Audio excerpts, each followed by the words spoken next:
जय बाबा की आप सभी लोगों को। कैसे हैं आप सभी लोग?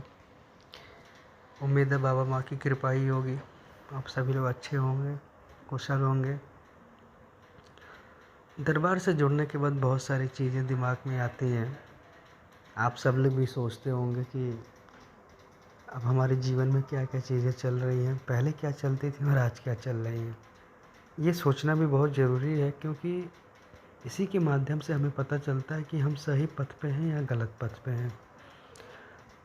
जीवन में जो कुछ भी होता है उसका आकलन करना बहुत आवश्यक होता है, क्योंकि जब तक हम किसी चीज़ का आकलन नहीं करते हैं हमें सही और गलत का जो है समझ नहीं होता है।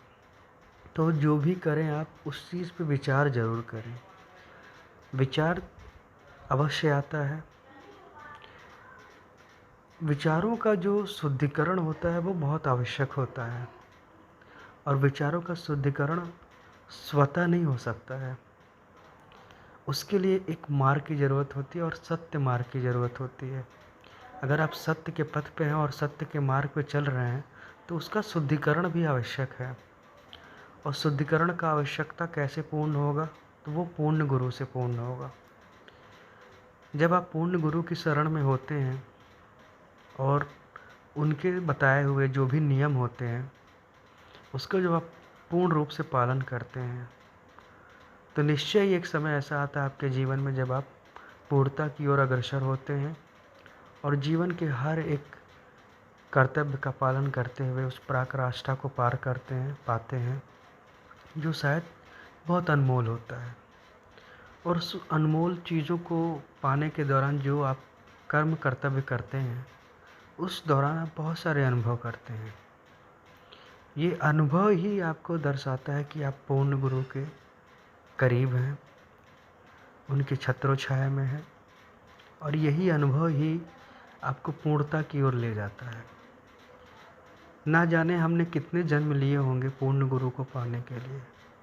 इस कलयुग में अगर पूर्ण गुरु मिले तो शायद ये हमारे जीवन का सबसे बड़ा सौभाग्य की बात है, क्योंकि जिस कलयुग में माँ बाप भाई बहन एक दूसरे में कलह कलेश का भाव चल रहा हो, धन दौलत को लेके, जलन का भाव लेके, उस जीवन में दरबार को पाने के बाद ऐसा लगता है कि अब इस जीवन में किसी और चीज़ की आवश्यकता ही नहीं है। ऐसा लगता है कि अब सब कुछ मिल गया हो।